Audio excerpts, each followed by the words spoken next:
Listo, entonces vamos a empezar hablando de las crisis hiperglicémicas. Mafe, la siguiente, porfis.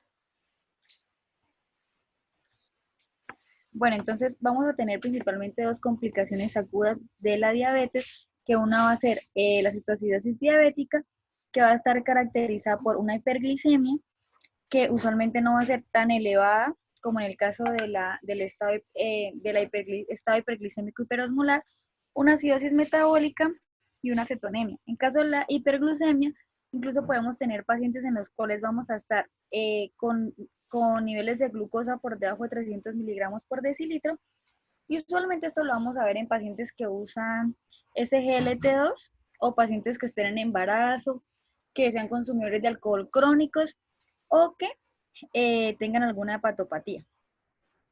Siguiente, Mafe, porfis. Bueno, en cuanto al estado hiperglucémico hiperosmolar, vamos a ver que vamos a tener una hiperglucemia mucho más elevada, incluso en algunos casos se reportan que va a ser más de 1000 miligramos por decilitro, una osmolaridad sérica elevada y una deshidratación mucho más marcada que en los casos de la cetoacidosis diabética. Bueno, sí, siguiente, Mafe. Bueno, esta es una presentación de cada una de estas emergencias diabéticas. Puede presentarse aislada, que solo sea cetoacidosis diabética o que solo sea estado hiperglucémico hiperosmolar, o pueden superponerse. Y pues se van a diferenciar principalmente por la presencia de cetoacidosis y por el grado de hiperglucemia, como ya lo había mencionado anteriormente. Siguiente, porfis. Entonces, bueno, acá vamos a ver como una diferenciación. Más adelante vamos a hablar del diagnóstico. Espera un momentico, doctora. Espera un momentico antes de continuar. Bueno, recordemos primero que todo cuándo consideramos o cuáles son los criterios que tenemos para considerar que un paciente es diabético. ¿Sí? Eso es importante recordarlo porque igual es lo que ustedes van a hacer en atención primaria. Coger el paciente con trastorno de los carbohidratos y poderlo clasificar. Entonces, ¿cuáles son esos criterios diagnósticos? A ver, cada persona, alguien que opine y diga cuáles son los criterios, al menos basémonos con los criterios de la ADA de este año más o menos. Entonces, ¿cuáles son los criterios para considerar que una persona es diabética? Listo, bueno, entonces uno. Bueno. A ver. Bueno, entonces uno de los criterios diagnósticos, vamos a ver una persona que tenga los síntomas, los tres principales de las tres P, polidipsia, polifagia y poliuria, acompañada de una glucosa aislada de más de 200 miligramos por decilitro. Ese es uno de los criterios. No sé si Rodri quiera seguir o sigo. Bueno, ese es uno de los criterios que normalmente pues, no es el criterio usual del diagnóstico, ¿no? Pero es uno de los criterios, sí señora. Ese es uno. ¿Cuáles son los otros criterios? Aparte de esa glucosa aislada, esa toma de glucosa aislada, como lo menciona Sara, uno de los criterios también bastante importantes, o dos de esos criterios, son una glucosa más que al azar, mirándolo en ayunas, mayor o igual a 126, o una hemoglobina glicada mayor o igual a 6.5%. Ok, perfecto. Entonces esos son los valores. Mayor o igual a 126, mayor o igual a 6.5, se considera que un paciente tiene criterios de diabetes, ¿sí? De diabetes. Y nos falta otro criterio.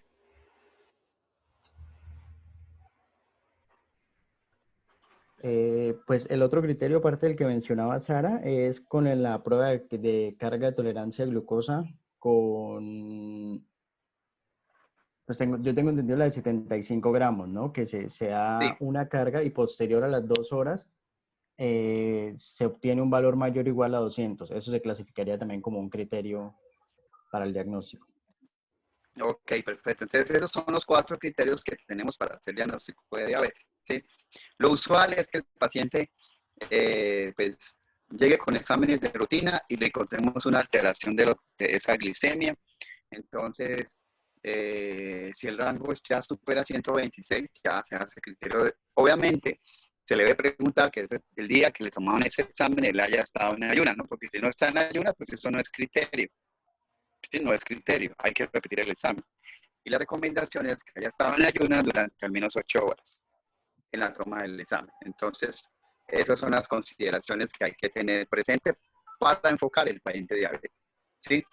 Y obviamente ya después, bueno, aunque eso es otro tema, no es parte del seminario de hoy, ya pues depende de que de la hemoglobina glicada, de los síntomas de insulinopenia, sobre todo por el tema de polidipsia, polifagia, poliuria, del índice de masa corporal y de las comorbilidades que tiene el paciente, pues se va a definir qué opción terapéutica es la más adecuada para mi paciente de acuerdo a esas consideraciones que he mencionado previamente. Pero bueno, eso ya es otro tema, no lo vamos a hablar por ahora porque sería diabetes ambulatorio. Pero entonces le dejo pues, que quede claro de cómo hacer diagnóstico de diabetes. ¿Sí? El paciente que tiene glicemia entre 100 y 125, pues hay que seguirlo. ¿Sí? Y probablemente lo que hace uno es en esos pacientes pedirle una glicosilada, mirar si la glicosilada me hace el diagnóstico de diabetes o si la glicosilada no hace diagnóstico de diabetes, pues un paciente que se clasificaría como una glicemia basal anómala o un estado de prediabetes, que hay que seguirlo con intervenciones no farmacológicas y evaluar pues, los objetivos terapéuticos a futuro. Entonces, esos pacientes sí deben entrar en un control. No es que tengo 110 y no, yo no soy diabético, no, tienen que entrar en un programa de control, porque muy probablemente si el paciente, pues si no hace unas intervenciones, al cabo de 6 meses o un año, pues ya cumple los criterios claros de diabetes. Entonces, eso para dejar como primer mensaje de cómo hacer diagnóstico de diabetes. Listo, doctora. Adelante. Bueno, entonces siguiendo, vamos a ver así como a grandes rasgos una de las diferencias en cuanto a la clínica de los pacientes. En cuanto a la citoacidosis diabética, pues como había mencionado anteriormente, usualmente la glucosa es menor a 250 miligramos por decilitro, mientras que en la hiperglucemia, en el estado hiperosmolar, vamos a tener mayor de 600 miligramos por decilitro.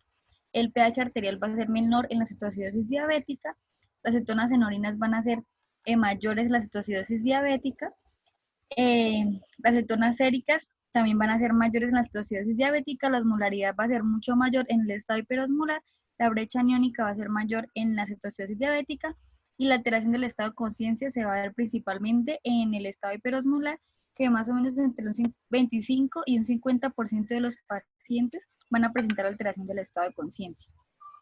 Siguiente, por favor.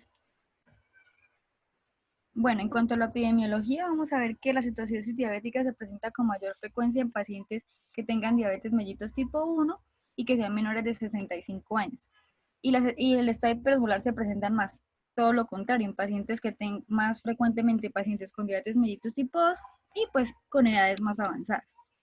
La tasa de ingresos hospitalarios es mayor en la citoacidosis diabética, la mortalidad de la citoacidosis diabética va entre 1 y 5%, y esto va a variar de acuerdo a la edad del paciente y las comorbilidades. Entre más comorbilidades tenga, la mortalidad es cerca del 5%, y en pacientes sin comorbilidades, la mortalidad más o menos es del 1%.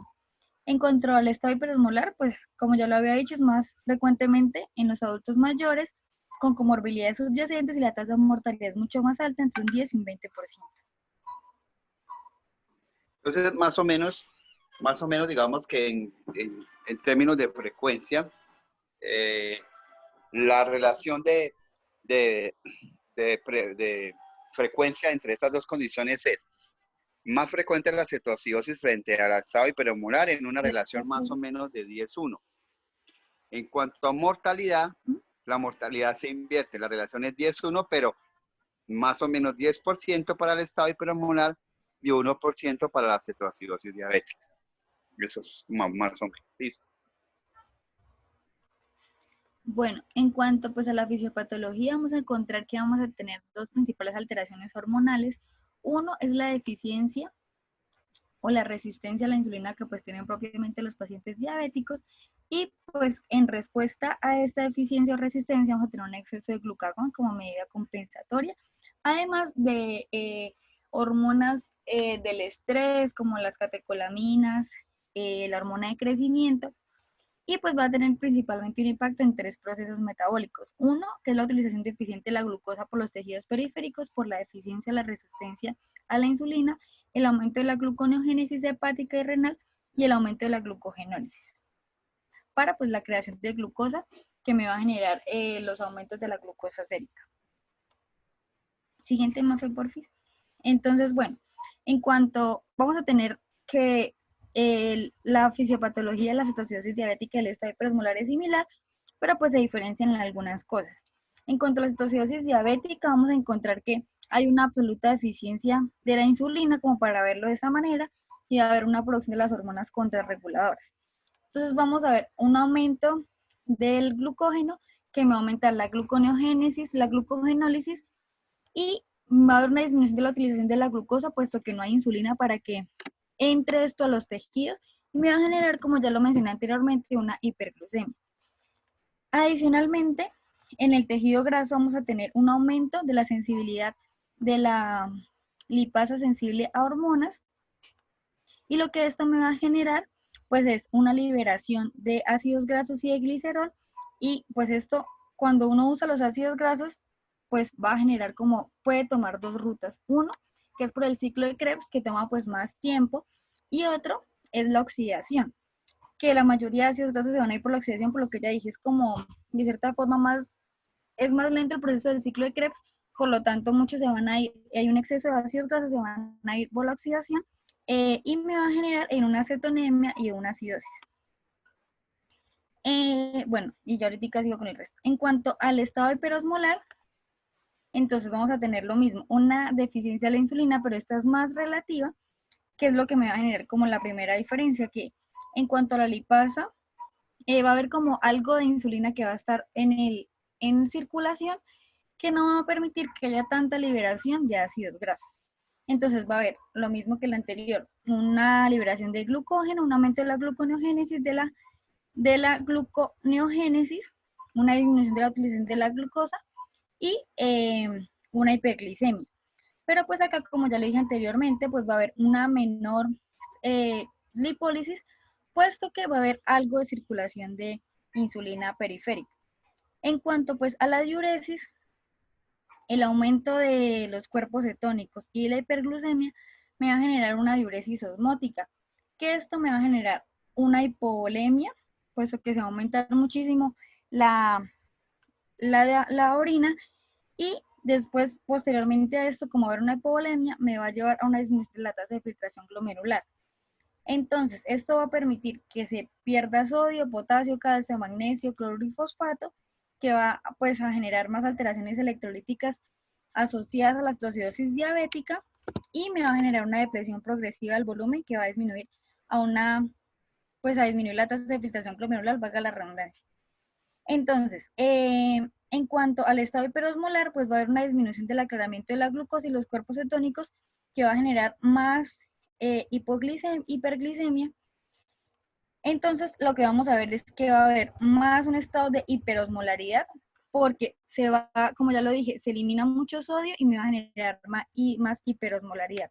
En cambio, en cetoacidosis diabética, no va a haber como tanta diuresis, entonces no se va a ver tanta deshidratación como si lo vamos a tener en el estado hiperosmolar. Siguiente, Mafe, porfis. Entonces, pues como ya le había dicho, las dos principales diferencias es que en el estado hiperosmolar existe un grado más severo de deshidratación debido a la diuresis osmótica y a la ausencia de cetosis, que me va a generar una cetonuria significativa y me va a generar un aumento de la osmolaridad. Y pues va a haber una mayor concentración de insulina hepática circulante, lo que me va a disminuir la generación de lipólisis y no me va a generar tanta cetosis. Siguiente, por favor. Bueno, muy bien, ahora vamos a hablar sobre las causas precipitantes de estos dos estados. Entonces, una de las principales es una terapia de insulina inadecuada, y pues ya voy a hablar un poco más acerca del tema. Infecciones, pacientes que no hayan sido diagnosticados con diabetes y otros estresores metabólicos también pueden influir en esto. Y también pacientes que consuman diferentes medicamentos, como pueden ser glucocorticoides, diuréticos, antipsicóticos atípicos, y ya voy a hablar más adelante de lo que dijo Sara al principio, de los inhibidores de la SGLT2. Siguiente, por favor.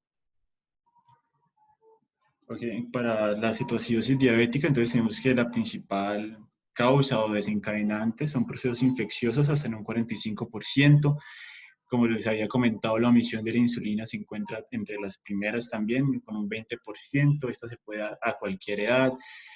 Es más frecuente en pacientes con desórdenes alimenticios de base, que tengan estrés psicológico, que tengan miedo a hacer hipoglicemias, miedo a subir de peso, que tengan un difícil acceso a la insulina, que omitan una dosis porque sí, o pacientes que tengan bomba de insulina, que esa bomba falle, aunque pues esto es raro.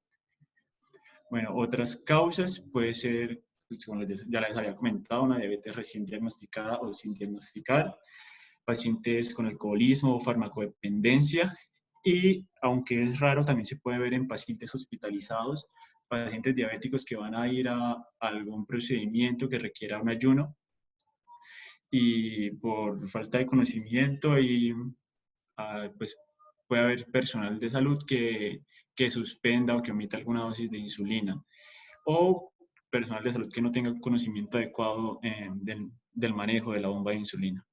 Siguiente, por favor. Ok.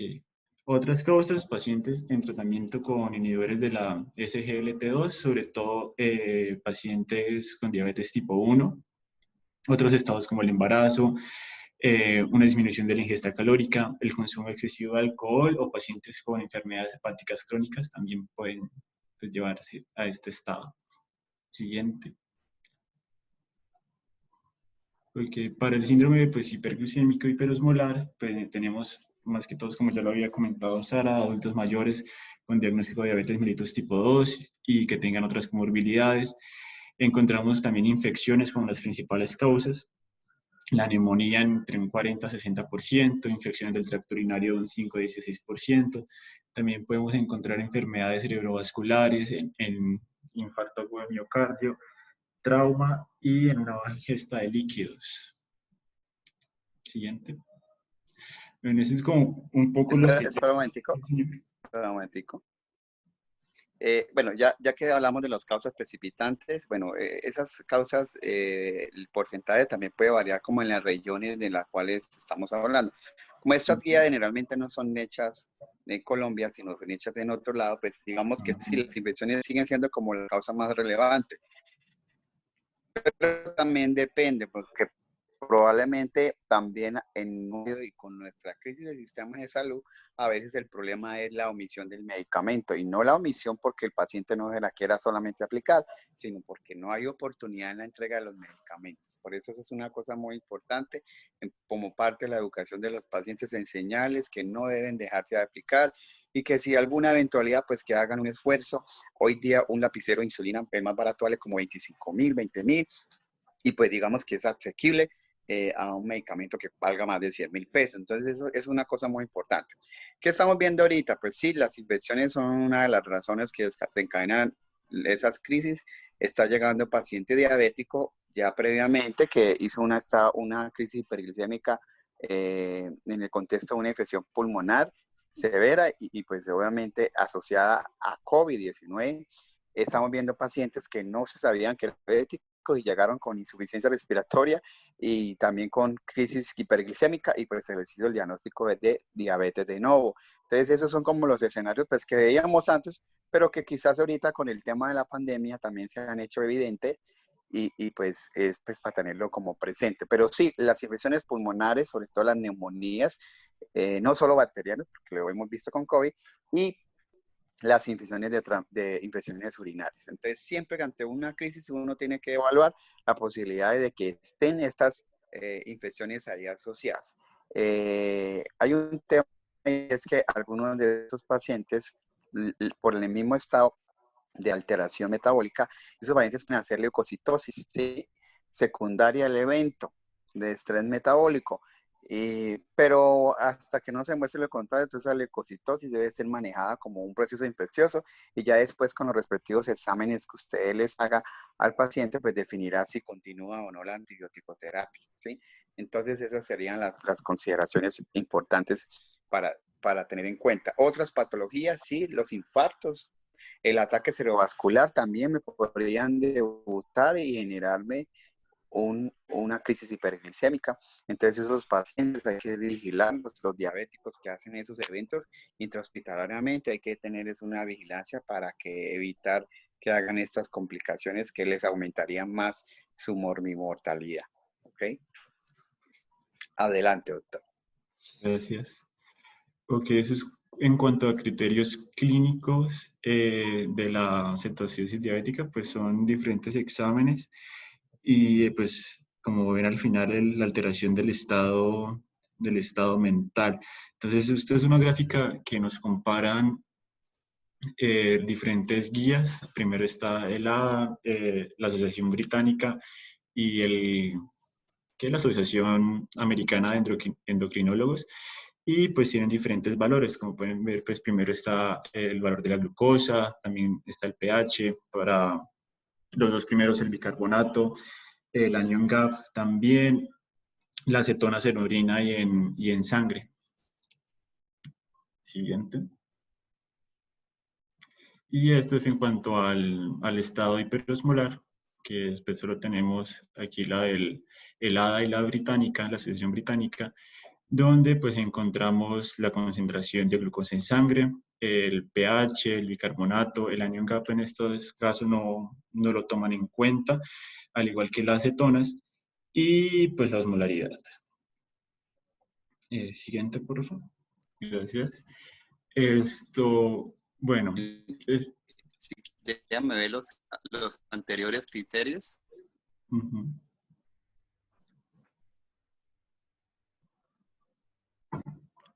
Aló, ¿sí me escuchan? Sí, sí, señor. Sí, señor. ¿Sí me están escuchando? Sí, señor, se escucha. Sí. Sí, doctor. Sí, señor. Bueno, déjame ver los criterios anteriores. Entonces, de esos criterios, bueno, con cuáles, bueno, cada uno es libre de escoger, pero digamos que a veces nos basamos con la guía de la ADA, no sé, pues normalmente. Digamos que si hablamos de la guía de ADA, normalmente el criterio de glicemia elevada para diagnosticar cetoacidosis diabética es mayor de 250 y de estado hiperosmolar mayor o igual a 600. Pero, ¿qué pasa? No es tan frecuente, pero existe una condición que se llama cetoacidosis diabética euglicémica o normoglicémica, ¿sí? Entonces, desde ese punto de vista, entonces ese criterio no aplicaría. Pero la gran mayoría de los pacientes debutan con esos glicemias por encima de 250. Entonces, eso es en cuanto a la cetoacidosis. Y 600 para el estado hiperosmolar. Pero más que el valor de la glicemia, cuando usted encuentra a un paciente con una glicemia elevada, usted lo que se debe preguntar, ¿tiene clínica que me sugiera una crisis hiperglicémica? ¿Y qué clínica es? Deshidratación marcada, síntomas gastrointestinales, dolor abdominal que presentan casi hasta el 50% de los pacientes pueden debutar con dolor abdominal. De hecho, hay dolor abdominal de causa metabólica y la principal patología que hay que descartar es la cetoacidosis diabética. ¿Sí? Entonces, eso hay que tenerlo presente. Y lo otro, mi paciente con esa hiperglicemia tiene un trastorno ácido-base asociado. Entonces, ahí es donde va la clave de esto, es de definir que el paciente con hiperglicemia debería ser abordado con unos gases arteriales para definir si tiene criterios o no de cetoacidosis diabética. ¿Y cuáles son esos criterios? Partiendo de que un pH normal es de 7,4 más o menos 0,2, entonces, es decir, pH entre 7,38 y 7,42, a otros manejan 7,35, 7,45. Entonces, si yo tengo un pH por debajo de 7,3, ¿sí? De 7,3, entonces, este es un criterio para pensar que mi paciente tiene una cetoacidosis diabética. No espero encontrar un estado hiperosmolar con pH de menos de 7,3. No es usual. Y si está, puede que exista o coexistan las dos cosas simultáneas y se habla de un estado mixto. pero normalmente el pH debe ser por debajo de 7.3. El bicarbonato debe estar normalmente por debajo de 18, ¿sí? Eso es lo que empieza uno a mirar, ¿sí? Que esté por debajo de 18. Entonces, y a eso le debo sumar otros criterios que tienen que ver con la clínica y con algo importante que se llama cuerpos cetónicos. Entonces, la tríada clásica de la cetosis diabética es mi paciente que tiene paciente con hiperglicemia, ¿sí? Con una acidemia metabólica asociado a evidencia de cetogénesis. Los cuerpos, ¿cuáles son los cuerpos cetónicos que se producen normalmente en esos estados? ¿Cómo se llaman?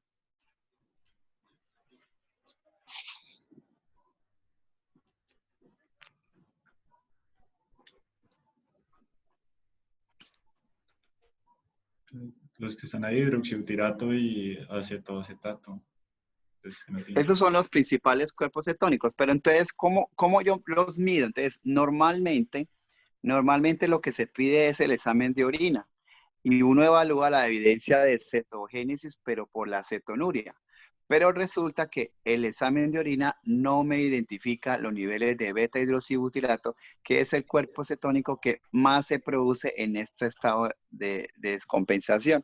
Entonces, el mensaje es que una cetonuria negativa no me descarta la cetogénesis, puesto que la prueba de la orina no me mide beta hidroxibutirato, que es el principal. ¿Listo? Entonces, por eso, en instituciones en que se cuenta con el servicio, no aplica para luz de momento, pero esperamos que a futuro sí, no medimos beta hidroxibutirato, pero sí se hace en Colombia, se hace en Bucaramanga y en muchas instituciones.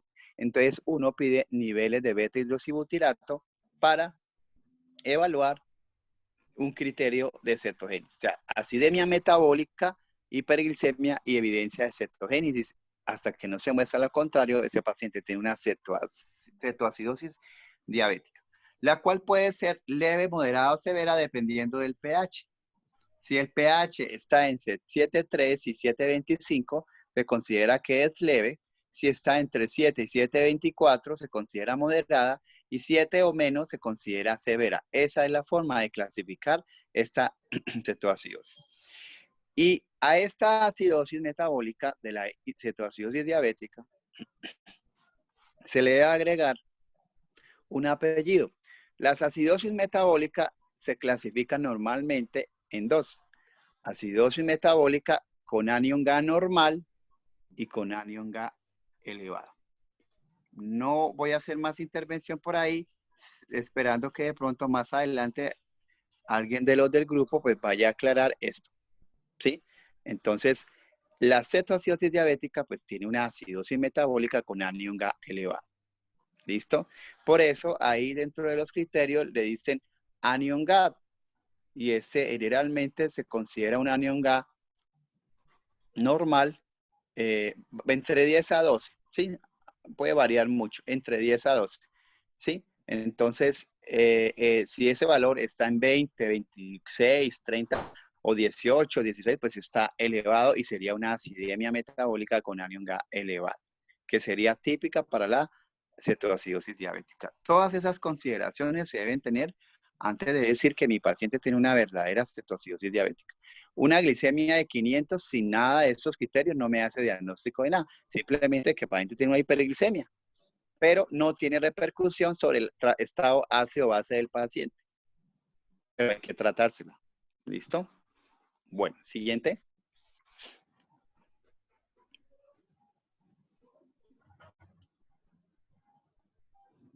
No, pues la siguiente, por favor.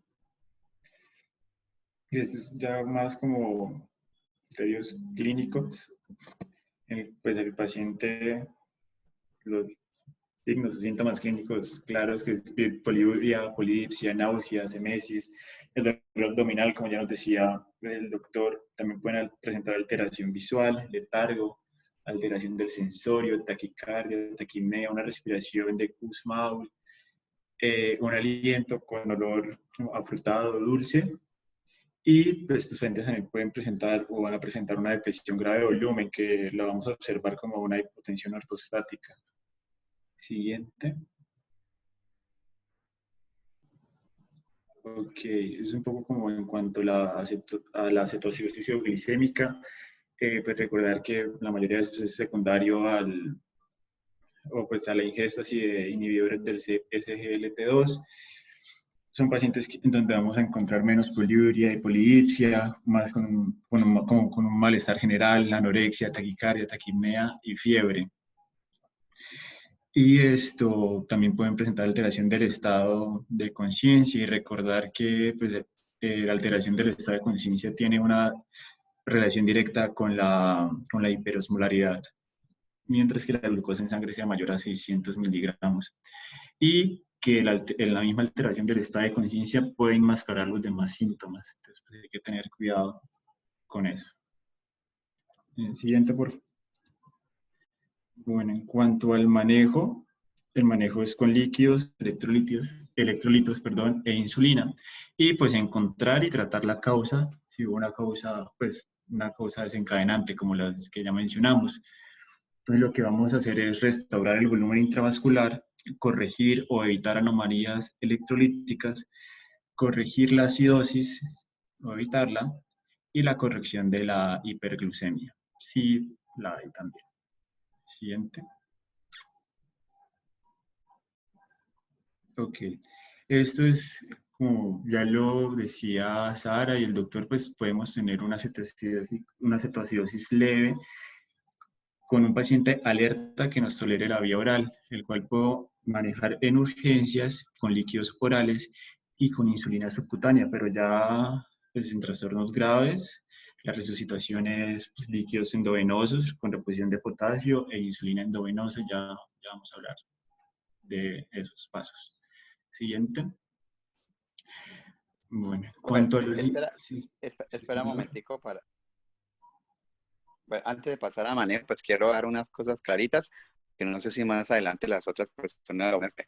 Entonces, bueno, usted tiene una hiperglicemia, necesita los gases para establecer si hay trastorno ácido base que le permita hacer diagnóstico de cetoacidosis.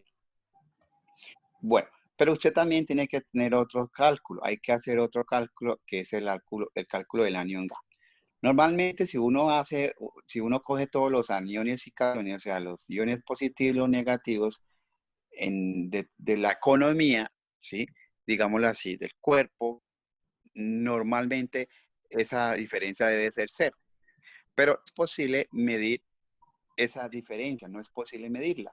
Pero entonces de lo que se puede medir, de lo que se puede medir y que realmente impacte, ¿sí? En la electronegatividad, digámoslo así,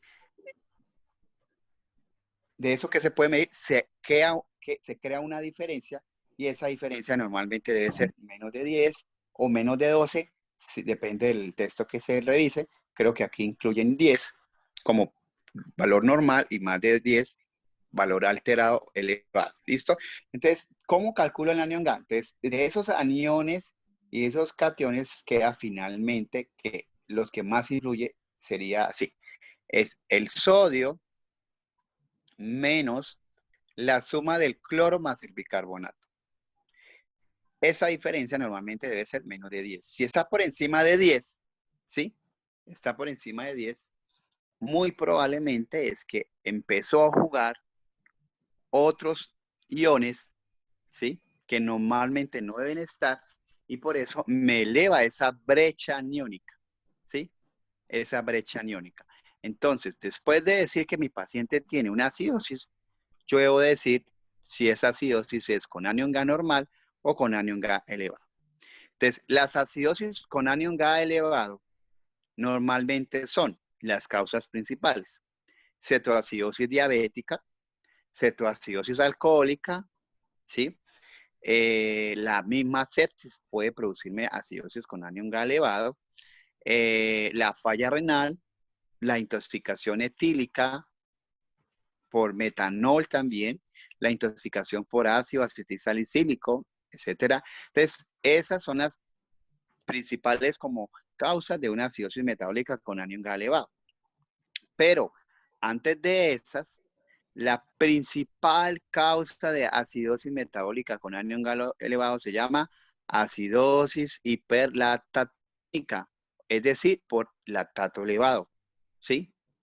Casi que el 50 al 60% de las acidosis metabólicas con anión G elevado son por lactato elevado, ¿sí?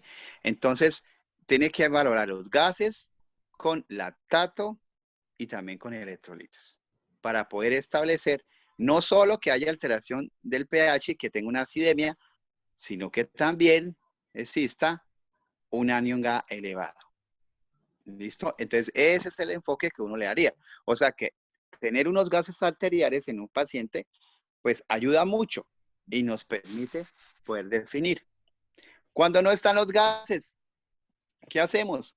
Entonces ahí nos toca volver un poquito más clínicos, semiológicos y mirar el cuadro clínico del paciente, mirar algunas cosas de su examen físico, como por ejemplo la respiración de Kussmaul, el aliento a acetonas o a acetonas, ¿sí? Etcétera, etcétera, pues para poder acercarnos a esa posibilidad diagnóstica.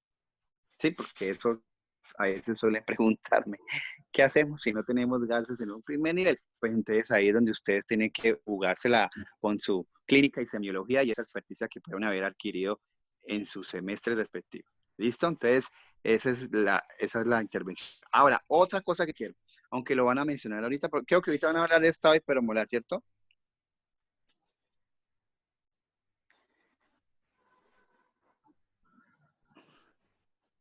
Lo que sigue es, ¿van a hablar ahorita de estado hiperomolar o van a seguir hablando todo de tratamiento? Es que en el documento pues van hablando de los dos al mismo tiempo. O sea, como conjuntamente van haciendo las diferencias. Ah, bueno, listo. Sí.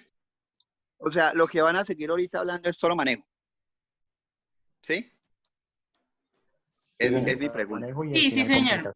Manejo, complicaciones, prevención. Ah, bueno, listo. Entonces ahora otra cosa. Entonces ya voy a aclarar eso. Entonces ya aparte de los gases, del calcular el anión G, otra cosa importante que yo debo calcular es la osmolaridad. Y para la osmolaridad hay que aprendernos otra formulita, porque si no la aprendemos, no podemos establecer si el paciente tiene un estado hiperosmolar o tiene un estado mixto. Entonces, hay dos osmolaridades. La que se recomienda es la osmolaridad efectiva. ¿Y cómo calcular la osmolaridad efectiva? Entonces, 2 veces el sodio más glucosa dividido en 18. Si esta formulita, el resultado me da 300 milismoles por kilo, hay un aumento en la osmolaridad y ya automáticamente usted dice que hay un estado hiperosmolar en el contexto de una hiperglicemia, ¿no? En el contexto de una hiperglicemia. Entonces, no solo son los gases, sino también el cálculo del anión G y el cálculo de la osmolaridad plasmática efectiva, que normalmente debe ser menos de 320. Si es más de 320, se dice que hay un estado hiperosmolar. Entonces, todos estos cálculos hay que hacerlos cuando uno se enfrenta a un paciente con una hiperglicemia, ¿sí? Y más que sea una hiperglicemia con sepsis y toda esa situación, pues debe uno saber a qué se está enfrentando. Realmente, el manejo, pues, va a ser casi el mismo. Realmente el manejo no va a variar. La única diferencia entre uno y otro manejo probablemente va a ser que en un estado, que es el que más deshidrata a los pacientes, pues va a tener más déficit de agua y por tanto probablemente se le vaya a ofrecer más líquidos que la cetoacidosis, pero el resto de manejo y los principios son los mismos, ¿sí? Son lo mismo, pero sí es bueno saber si es un estado de cetoacidosis diabética puro, si es un estado hiperosmolar puro o es un trastorno mixto. Tiene criterios tanto de estado hiperosmolar, por ejemplo, puede tener pH de 7,26, pero tiene una hiperosmolaridad, ¿sí? Entonces, esas cositas hay que considerarlas en el abordaje de esos pacientes. Entonces, ya tenemos esas formulitas para tenerlas ahí grabadas porque ese es el abordaje que se le debe dar a esos pacientes. Listo. Bueno, más adelante les digo otra formulita. Bueno, les digo que sí hay que aplicar otra fórmula y ahorita la buscan. Bueno, sigan. Okay, el siguiente, por favor. Ok, bueno, ya para hablar del manejo con líquidos endovenosos, lo que queremos es restaurar el volumen intravascular, reducir la glucosa en sangre aumentar la presión arterial, asegurar la perfusión a tejidos periféricos y facilitar la resolución de la acidosis metabólica. Entonces, en el texto en el que nos basamos para hacer la revisión, nos hacía pues igual las recomendaciones de la ADA y de la Asociación Británica, pero nos las juntaban de tal forma que era como un manejo, el mismo manejo para ambos.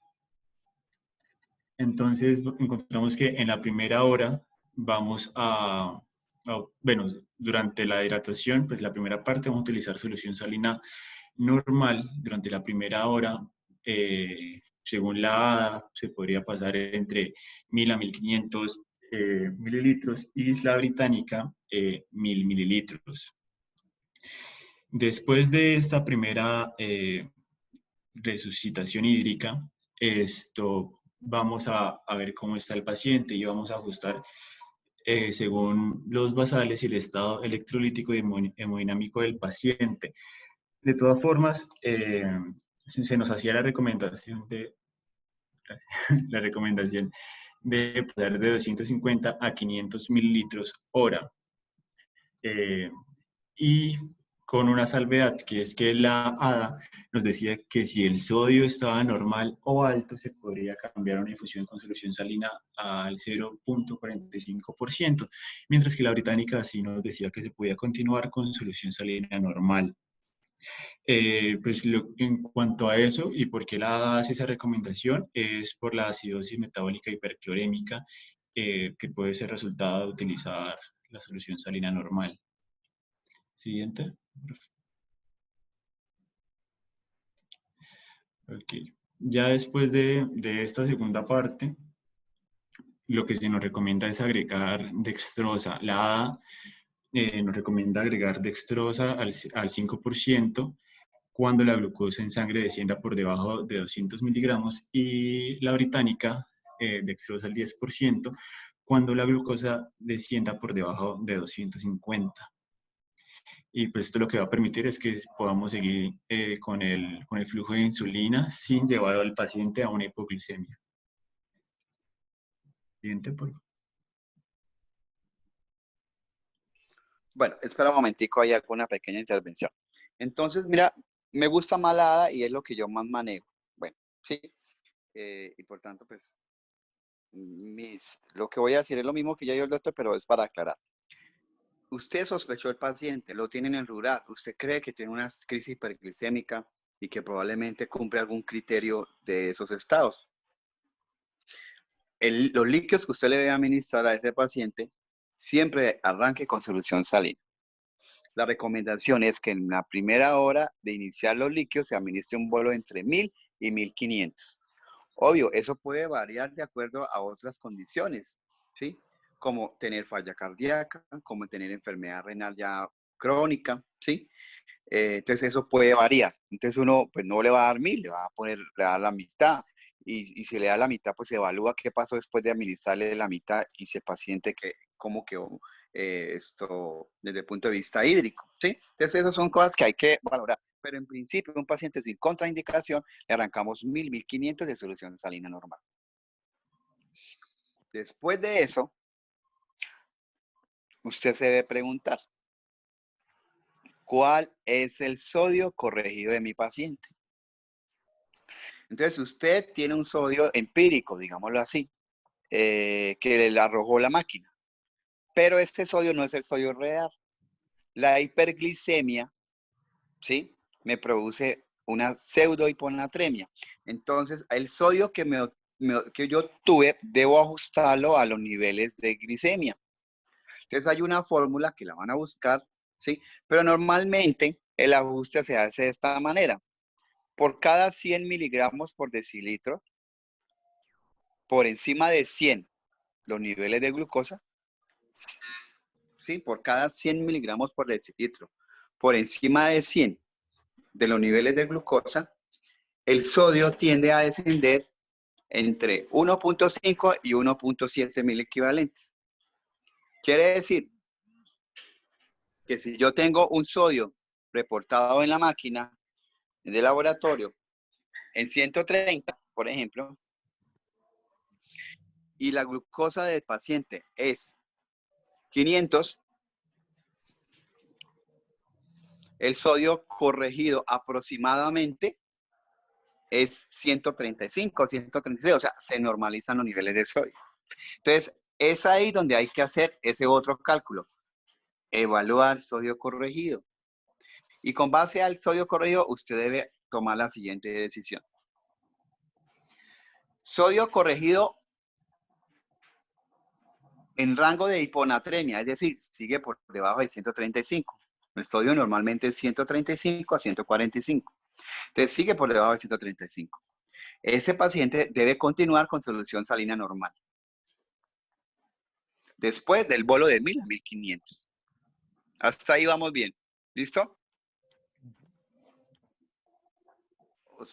¿Sí estamos bien hasta ahí? Sí, señor. Sí, señor. Listo. Bueno, el sodio corregido, bueno, pero es mejor que lo hagan con la formulita. Ustedes tienen todas esas aplicaciones, búsquenla ahí, sodio corregido. Y el sodio les dio en rango de normal o en rango de sodio elevado. Esos pacientes no deben continuar con solución salina normal. Deben continuar con solución salina hipotónica, que normalmente es la solución salina al medio, porque hay varias soluciones hipotónicas, por la que más se usa es la al medio. Entonces, ¿cómo hago para tener una solución salina al medio? Entonces, la solución salina al medio en algunas instituciones ya viene preparada y ya está, y uno la pide y se la traen solución salina al 0,45. Pero a veces no hay y nos toca prepararla. ¿Cómo yo mando a preparar una solución salina al medio? Entonces, ¿cómo la preparo? Entonces, recuerden que un litro de solución salina normal, un litro de solución salina normal al 0,9, ¿sí? Tiene aproximadamente, tiene 154 miliequivalentes de sodio. Si yo voy a preparar una solución al 0,45, esa solución por litro de preparación no debe tener más de 77 miliequivalentes de sodio. ¿Sí? Entonces, pero yo no preparo un litro, yo preparo 500 normalmente. Como normalmente el personal de enfermería prepara 500. Entonces, en esos 500 no debe haber los 77, sino la mitad de 77, que pues ustedes hagan la cuenta cuál es la mitad de 77. ¿Sí? Entonces, yo mando a preparar 500. ¿Cómo lo hace uno? Entonces, coge agua destilada, que viene en soluciones de 250, de 500, ¿sí? Entonces, cojo 500 de esa agua destilada y le voy a agregar aproximadamente 30 y ¿cuánto es? 77 dividido en 2. 33.5. Bueno, entonces aproximadamente, entonces, ¿qué es lo que se hace? 38.5. 38.5, o sea, casi ¿cuánto? 40 miliequivalentes, ¿sí? Entonces, ¿qué es lo que hago yo? A esa bolsa de 500 le agrego dos ampollas de cloruro ¿de qué? ¿De sodio o potasio? De sodio. De sodio. Cada ampolla de cloruro de sodio tiene 20 miliequivalentes. Vienen 10 mililitros con 20 miliequivalentes. Entonces yo le estoy agregando 40 miliequivalentes. Esa solución así queda al 0,45. Entonces esa es la manera de preparar la solución. Al 0,45. Listo, doctor, y mediante dilución no sería posible la misma solución salina que ya tengo en llegado caso que carezca ampollas de cloruro de sodio. Sí, también se podría, pero entonces eso es, lo que pasa es que la manipulación, ¿sí? Y evitar la contaminación, eso es lo que hace que pues, haya cierta restricción. Pero eventualmente sí, pero es lo que no deberíamos hacer, ¿sí? Lo ideal sería tener la solución al medio y si no, mandar a preparar así. El agua destilada está disponible en todas las instituciones, no, en primer nivel existe y no creo que vaya a haber un abastecimiento del agua, ¿sí? Para preparar. Entonces no creo que haya problema. Entonces, a ese paciente, yo decidí, de acuerdo al sodio corregido, mirar qué líquido le voy a poner. Entonces, a uno lo dejo con solución salina normal, y al otro con soluciones hipotónicas, dependiendo del sodio corregido. Y eso lo arranco después de haber pasado un bolo inicial de solución salina. No me importa si o sea, no me interesa con qué solución voy a arrancar, dependiendo del nivel de sodio al inicio, apenas llega el paciente. No, a todo le ponemos la solución salina, por los beneficios que ya explicó el doctor en una gráfica donde decía por qué arrancamos ese tipo de líquido, ¿sí? Entonces, después de eso, ahí sí me preocupo por qué tipo de líquido va a continuar en mantenimiento. Entonces, la recomendación del mantenimiento es, hay una tasa dada de infusión que está entre 250 a 500 cc por hora. Esa es la tasa en que se debe quedar los pacientes. Pues, ¿a quién le voy a poner más de 250? Pues, al paciente que usted vea más deshidratado, con más trastorno hidroelectrolítico, y el que pues usted vea que mejor hay que hacer una conducta restrictiva, pues no le va a poner los 500, ¿sí? Entonces es muy variable. Probablemente los estados hiperosmolares sí se le va a poner más cantidad que 250. Pero, ojo, el manejo de esos pacientes en un principio debe hacerse en una unidad de cuidado intermedio, ¿sí? Un paciente con estos diagnósticos debe ser enviado a una unidad de cuidado intermedio. Lo que pasa es que, pues, en el hospital, pues, antes, porque ahorita, pues, con todos estos arreglos que han hecho, parece como que fuéramos ahora el mejor hospital por tantas cosas y tantas, ¿sí? Pero antes probablemente esos pacientes por la no asignación de una UCI intermedia todavía en el hospital y por el asignamiento de urgencias, y por las pocas disponibilidades de UCI en el hospital, pues eran manejados en urgencias y de pronto a algunas personas le den menos importancia a esos pacientes. Ay, no, eso se puede manejar aquí en urgencias. No, ese paciente debe estar en una UCI intermedia, ¿sí? La UCI intermedia, recuerda que son pacientes que requieren una vigilancia, pero no requieren ventilación mecánica. En el momento que requieran ventilación mecánica, pasan a una UCI plena. ¿Listo? Entonces, esa es como la consideración que les hago de los líquidos, así debe ser, ¿sí? Y obviamente usted va evaluando el estado de hidratación, la diuresis del paciente y los criterios de resolución. Y a medida que usted vea que el paciente ya viene resolviendo, es cuando usted empieza a bajarle. Ya no le va a dar 250, sino le baja a 150 y luego a 100, y así sucesivamente hasta que ya usted considere que pues hay buena diuresis, se cumplieron los criterios de resolución del cuadro del paciente. ¿Listo? Entonces, esa es como la intervención que hago respecto a los líquidos para que quede claro. Listo.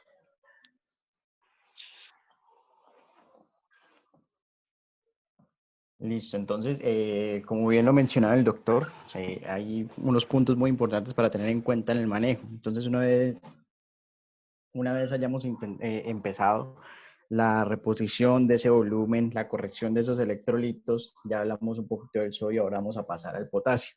Debemos tener en cuenta que, pues, bueno, más adelante, ante este estado hiperglicémico, vamos a tener la necesidad de utilizar insulina, ya vamos a hablar un poquito de esto. Debemos tener en cuenta que se promueve un desplazamiento intracelular de potasio y adicionalmente, pues este potasio de base ya va a estar disminuido.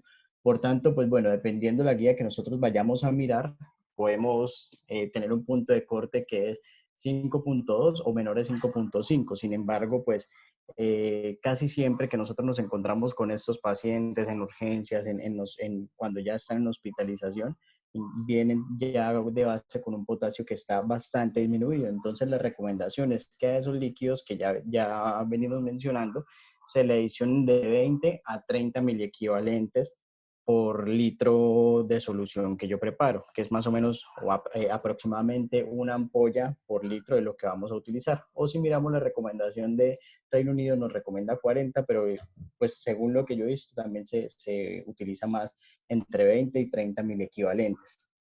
Es importante tener en cuenta que no se debería iniciar si el potasio está por debajo de 3, ya que se pudiera llegar a promover este estado. Ahora, hablando o pasando a la insulina, vamos a tener unos objetivos claros, es detener la cetogénesis y la lipólisis de la que hablábamos previamente. Hay unos rangos de glucosa que deberíamos mantener, que deberían ser entre 110 y 140, o si en llegado caso estamos hablando de una unidad de cuidado intensivo, se vuelve un poquito más permisivo este rango y sería entre 140 y 180. Y pues no irnos hacia el extremo contrario, que sería no llegar a generar un estado de hipoglicemia. Entonces, esta se debe iniciar posterior a la reanimación con líquidos que ya hemos hecho previamente y una vez hayamos tenido la corrección de la hipopotasemia. Entonces, hay un puntico y es que se recomienda inicialmente un bolo de 0,1 unidades por kilogramo durante, aquí sí yo tenía una pregunta y es que en algunos lados menciona en tiempos diferentes. Sin embargo, pues no sé si el doctor quisiera hacer un comentario en cuanto a la infusión del el primer bolo recomendado, que es de 0,1 unidades por kilogramo, con el posterior mantenimiento, que ya sería de 0,14 unidades por kilogramo por hora. Pues generalmente, pues, o sea, uno la puede dejar iniciar después de dar esa reanimación. O sea, lo primero es como tratar de ofrecer ese bolo inicial, pero a veces hacemos las cosas simultáneas, o sea, pero de entrada que le pongan el bolo y luego sí uno le va colocando al paciente la insulina en el transcurso de esa hora, es otra posibilidad, ¿no? Pero se usa más la de hacerla en el transcurso de la hora, más que esperar la reposición de líquidos para arrancarle la insulina, ¿sí? La insulina, como lo dice el doctor Rodrigo, se inicia con una dosis que puede ser un bolo o no, pero dar o no darlo no hay mucha diferencia tampoco, ¿no? No está como muy demostrado un beneficio en darlo o no darlo. Entonces, usted puede dar el bolo, yo acostumbro a dar, y es de 0,1 unidades por kilo. Entonces es fácil, 80 kilos, ¿cuántas unidades le van a dar? Pues 8 unidades, ¿sí? Es el bolo y una infusión de 0,1 unidades por kilo hora, ¿sí? Esa sería la dosis recomendada. Bueno, perdón que es que el perro estaba molestando mucho. No, tranquilo. Listo, entonces, Bueno, listo. bueno, posteriormente, pues nosotros debemos ir haciendo una evaluación continua de los niveles de glucemia, ¿cierto? O se estima que una vez hayan alcanzado niveles de 200 miligramos por decilitro, como lo mencionaba anteriormente Diego, se debe adicionar a esta solución dextrosa al 5% dentro de los líquidos de mantenimiento. Es importante tener en cuenta que pues esta dextrosa es con el fin de no llegar a generar algunos estados de hipoglicemia y se tiene un objetivo en cuanto a la reducción que va desde 50 a 75 miligramos por decilitro cada hora. Esta disminución no va a ser proporcional a la reducción de la acidosis que ya estudiamos ahorita y tampoco va a ser proporcional a la reducción de la cetonemia que se va a producir. Entonces, hay otros esquemas de insulina que se mencionan, que habla sobre la insulina de subcutánea de acción rápida. Digamos que se comenta que esta se podría llegar a considerar utilizar en los casos de leve a moderada, según la clasificación previa que ya hicimos. Adicionalmente menciona que el otro requisito para poderlo utilizar es que no haya un deterioro en el estado de conciencia y que no haya necesidad de que ese paciente se ha manejado en una unidad de cuidado intensivo. La dosis que se pudiera llegar a utilizar, pues es variable, se pudiera utilizar o una dosis inicial de 0,3 unidades por kilogramo, o si no, en llegado caso, de 0,1 a 0,2, dependiendo de lo que hayamos escogido, cada hora o cada 2 horas. Siempre y cuando midiendo los niveles de glicemia, como ya lo habíamos mencionado anteriormente, para tener en cuenta esos puntos de corte.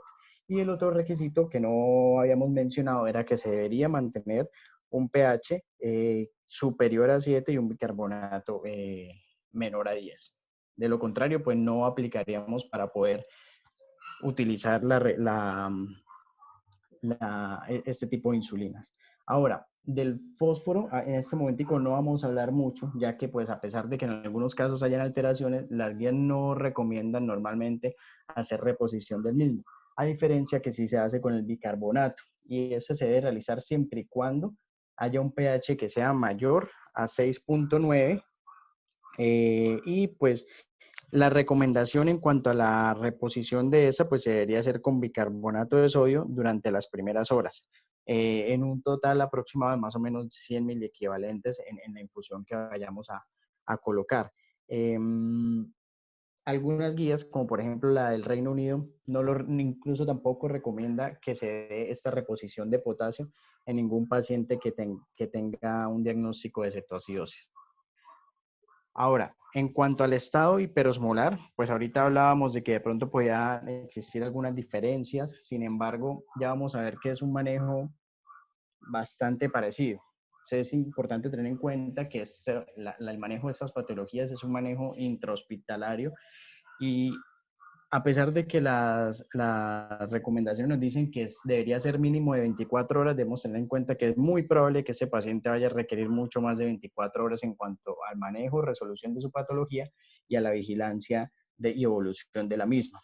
Es importante tener en cuenta la identificación del desencadenante, como ya lo mencionamos, y está dirigido con ciertos objetivos. Y es la corrección del déficit de volumen, que es un objetivo que se comparte con lo que ya habíamos mencionado, la hiperosmolaridad, la hiperglucemia y pues adicionalmente también la corrección del desequilibrio hidroelectrolítico que pudiera llegar a presentarse. Entonces, los líquidos intravenosos, permítame, ponemos esto un minutico. Los líquidos intravenosos, digamos, en este documento guía en que me recopila las recomendaciones de la ADA y de la guía del Reino Unido, es importante tener en cuenta que, bueno, perdónenme un segundito, es importante tener en cuenta que comparte la recomendación que menciona de que si en llegado caso llegara a haber hipernatremia, se recomienda utilizar una solución al 0.5%, habiéndole añadido, dextrosa. Bueno, yo no lo vi, y creo que nosotros tampoco, porque casi todos leímos el mismo documento, pero imagino que esta recomendación pues también va basada en el sodio corregido que mencionábamos ahorita con el doctor, o pudiera llegar a tener alguna diferencia.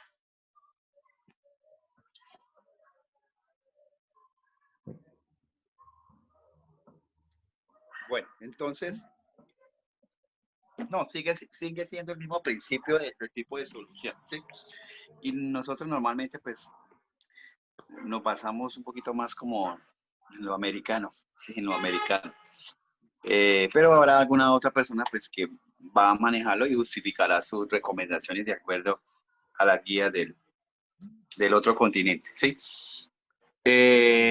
Pero los principios siguen siendo lo mismo, tal cual como les expliqué, en cuanto a los líquidos. Probablemente el paciente requiera un poco más de líquidos que el estado hiperosmolar. Hay un cálculo así muy somero de que el paciente con cetoacidosis diabética tiene un déficit aproximado de 100 mililitros por kilo, frente al estado hiperosmolar que va de 100 a 200 mililitros por kilo, ¿sí? Ese es como el calculado. Respecto a lo que mencionaba el doctor Rodrigo de la insulina, quiero hacer lo siguiente. Aclaración. Bueno, normalmente la cetoacidosis leve, o tradicionalmente siempre usábamos insulina endovenosa. Siempre era insulina endovenosa. Y siempre era insulina cristalina. No sé si cuando vieron ustedes medicina interna, no, yo creo que ya sí les mencionaron. Pero después los estudios mostraron que la insulina subcutánea puede manejarse en los pacientes con cetoacidosis, ¿sí? Y los pacientes no solo pueden recibir insulina cristalina, pueden recibir insulina análogas, como por ejemplo insulina glulicina.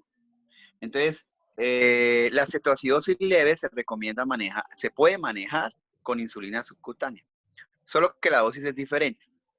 La dosis, el doctor la mencionó, 0,25 unidades por kilo, administrar cada 2 horas. Pues eso es tedioso, ¿no? Porque hay que estar pendiente del paciente cada 2 horas. Pues infortunadamente en nuestro hospital esa aplicación de la insulina no es que se haga tan perfecta y como la ordenamos, a menos de que esté en la UCI. Entonces podemos tener esas limitaciones. Pero si el paciente se puede monitorear, el paciente puede recibir insulina subcutánea en lugar de endovenosa. Pero solo para los casos leves. A los casos severos, sí el paciente debe recibir insulina endovenosa, le va mejor y en ellos pues sí le va mejor tener ese esquema. Entonces, ese es como un mensaje. El otro mensaje es que podemos usar cristalina o podemos usar insulina glulicina, ¿sí? O sea, no había problema porque entre una y otra es equiparable en cuanto a los objetivos terapéuticos que tenemos en estos pacientes. Con la misma dosis del bolo inicial y la insulina de infusión. Entonces, usted le inició insulina, le puso 8 unidades hora al paciente de 80 kilos. Le pasó un bolo y le dejó 8 unidades hora. El paciente lleva 1 hora con insulina a 8 unidades. La recomendación es la siguiente, que usted le siga tomando glucometrías cada hora. Y por cada hora de infusión de insulina, usted debe evaluar una meta. Lo que se recomienda es una meta de disminución de glucosa por hora de insulina infundida, que puede variar. Algunas guías dicen que 50-75, otras 70-100. Quedémonos con 50-75. Quiere decir que usted espera que por hora de infusión la meta de disminución de la glucosa sea de 50-75.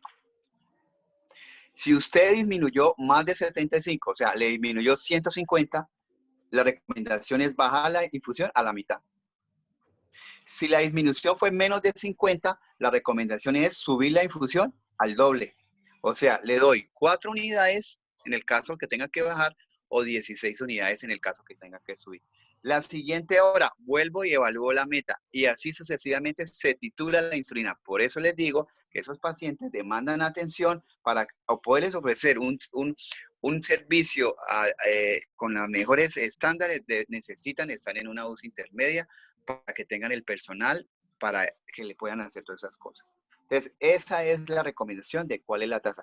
Y esas órdenes deben quedar en el plan para que la enfermera, jefe y su equipo de trabajo puedan tomar las decisiones correspondientes. ¿Listo? Entonces, esas serían las recomendaciones para la tasa de infusión de la insulina. Respecto al potasio, solo les digo que pues normalmente si hay hipokalemias severas, Rodrigo dice que 3, otras guías dice que menos de 3, que se recomienda no iniciar todavía la insulina, sino iniciarle potasio al paciente. Pero a veces es difícil porque iniciar un potasio, bueno, si es un potasio en 2, pues obviamente ese paciente no se le puede iniciar insulina. Y si el paciente tiene un potasio en 2, necesita que le pasen un catéter venoso central para ponerle reposición de potasio. Por vena periférica, ese potasio en 2 no se le va a recuperar en un día. Y yo no lo puedo dejar esperando un día para poder iniciar la insulina. Entonces, son muchas consideraciones que hay que tener en esos pacientes. Pero digamos que nosotros normalmente somos un poco permisivos y sí, la cifra de 3, si el paciente está menos de 3, sí evitamos iniciar la insulina. Pero si está por encima de 3, iniciamos la insulina, pero le empezamos a potasio por vena periférica mientras se le asegura un catéter venoso central. Esas serían como la recomendación. ¿Ok? Listo. Lo otro importante, en el momento que esas glucosas empiezan a bajar, las americanas dicen, si las guías americanas, si la glucosa está a menos de 250, en ese momento uno debe pues seguir el ajuste de la insulina de acuerdo a cómo venía la titulación que hemos explicado y en ese momento debemos iniciar el flujo de destroza, que puede ser destroza al 5 o destroza al 10%. ¿Sí? Cuando la glucosa, quedémonos con 250, que es como el valor que más manejamos. Menos de 250 debe quedar la orden en el plan de iniciar destroza al 5% a 20 por hora. ¿Sí? Igual el paciente sigue en vigilancia. ¿Qué suele suceder a veces? Le iniciaban la insulina y todo y la llama preocupada. Doctor, es que tiene glucometría de 40. Pues primer paso que hay que hacer es suspender la insulina. Segundo paso, pasarle bolo de destroza para recuperar esa glicemia. Y una vez recuperar la glicemia, entonces la jefe dice, no, pues ya no más insulina porque ya no tiene la azúcar alta. No, pues no la tiene alta, pero él sigue con su problema.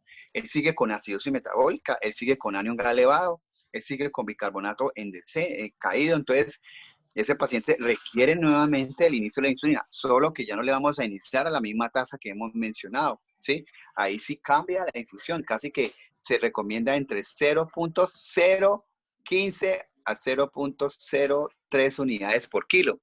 Eso normalmente da oscila entre 0.5 a 1 punto algo de unidades hora. Entonces a ese paciente se le inicia otra vez la insulina, probablemente a 1 unidad hora. Y se le sigue vigilando porque pues puede hacer otra vez hipoglicemia. Entonces sigue a 1 unidad con dextrosa y con glucometrías permanentes. Ese es el escenario que uno se enfrenta con esos pacientes.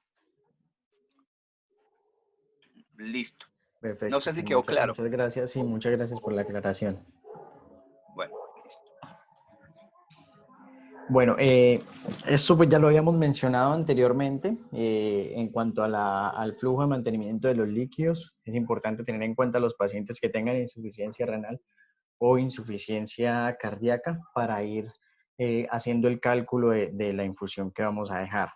En cuanto a la reposición del potasio, en este escenario es la misma recomendación que para la cetoacidosis diabética. Una recomendación que el doctor muy bien acaba de hacer la aclaración, no se debe iniciar, se debe ojalá reponer antes o previo al inicio de la insulina y es importante evitar las insulinas si tenemos un potasio menor de 3. Y en este caso, las recomendaciones que da para el mantenimiento de esta es una insulina entre 0,02 a 0,05 junto con dextrosa la estilada en 5%, esta vez no cuando la glucosa esté por debajo de 200, sino cuando esté por debajo de 300. Y las metas para la reducción, según la recomendación que se daba, ya no era entre 50 y 75 cada hora, sino entre más o menos de 90 miligramos por decilitro, con el objetivo de hacer un mantenimiento durante las primeras 24 horas de vigilancia entre 180 y 270.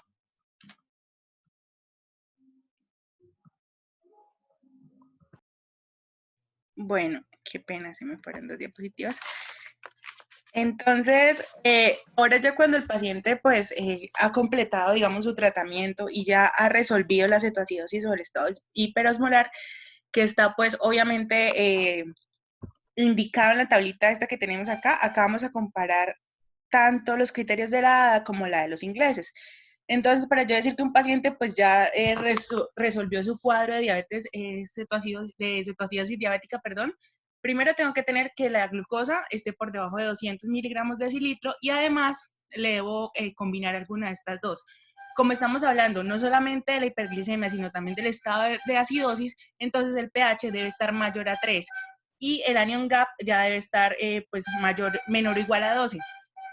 Porque vamos a ver, ahorita más adelante voy a hablarles un poquito, que estos pacientes tienden a hacer acidosis metabólica hiperclorémica. Además, bueno, en los ingleses nos dicen que definitivamente el pH debe estar mayor a 7.3 y además debe tener, pues obviamente ya las cetonas, los cuerpos cetónicos disminuidos, y el bicarbonato ellos no recomiendan pues censarlo o pues no recomiendan como utilizarlo como medida para saber si el paciente ya resolvió o no resolvió, porque pues estos pacientes, como les mencionaba, hacen una acidosis metabólica hiperclorémica, entonces que esto resuelve pues espontáneamente a lo largo de los días, entonces ellos dicen como no, mejor guiémonos solamente por el pH y por los cuerpos cetónicos. Para decir que ya resolvió un estado hiperosmolar, entonces pues obviamente el paciente debe tener una osmolaridad normal y debe ya tener un estado mental pues también correcto. Y los ingleses nos hablan de que pues estos pacientes ya deben estar comiendo, deben estar pues bebiendo con normalidad y ya no deben necesitar pues hidratación endovenosa. Entonces, como el doctor nos mencionaba, el tratamiento para estos dos estados puede ser tanto endovenoso como subcutáneo. Pero digamos que en el caso de que haya sido endovenoso, yo tengo que hacer el cambio a la insulina subcutánea porque pues el paciente se va a ir a su casa y allá obviamente no se va a aplicar endovenosa, se va a aplicar ese con el lapicero. Entonces, ¿cómo se debe hacer esa transición del tratamiento? Lo primero es que antes de yo retirarle la insulina endovenosa, le tengo que asegurar que tenga una carga de insulina subcutánea, porque la insulina endovenosa tiene una vida pues media muy corta, de 10 minutos. Entonces, pues si yo le quito ese tratamiento endovenoso y luego le aplico la subcutánea, va a haber un espacio de tiempo en el que el paciente pues no tiene la acción de la insulina y se puede llegar a descompensar. Además, en algunos casos le debo poner insulina de corta acción, también, o sea, la subcutánea de larga acción y la subcutánea de corta acción si el paciente va a comer, pues para evitar que pues haya una descompensación por el pico de glucosa que se realiza pues postprandial. La guía ADA y la guía de los ingleses nos indican cómo hacer ese switch de insulinas. Entonces, lo primero que nos dice, si el paciente tiene, o si el paciente obviamente ya venía con una dosis de insulina y esa dosis estaba bien, pues continúe esa misma dosis, o si no, pues hágale un nuevo cálculo. ¿Cómo se hace este cálculo? Se debe multiplicar el peso del paciente por 0.5 a 0.7 y esa es la cantidad de unidades que se le va a dar en un día. Entonces, por ejemplo, un paciente que pesa 70 kilos va a recibir, si yo lo multiplico por 0.5, me va a dar eso 35 unidades, y si lo multiplico por 0.7, pues me va a dar 49 unidades. Entonces, eso es lo que yo le voy a dar en un día, pero se lo tengo que dividir. La primera mitad, el 50%, se lo voy a dar en insulina basal una vez al día. Entonces, por ejemplo, si le estoy dando 35 unidades, entonces ahí más o menos le voy a dar 18 unidades en insulina pues, de larga acción. Y el otro 50% lo tengo que dividir en 3 tomas, antes del desayuno, antes del almuerzo y antes de la cena. Entonces, digamos, de nuevo, en el caso de que se le estén dando los 35 unidades, 18 unidades le doy en basal y las otras 18 lo divido.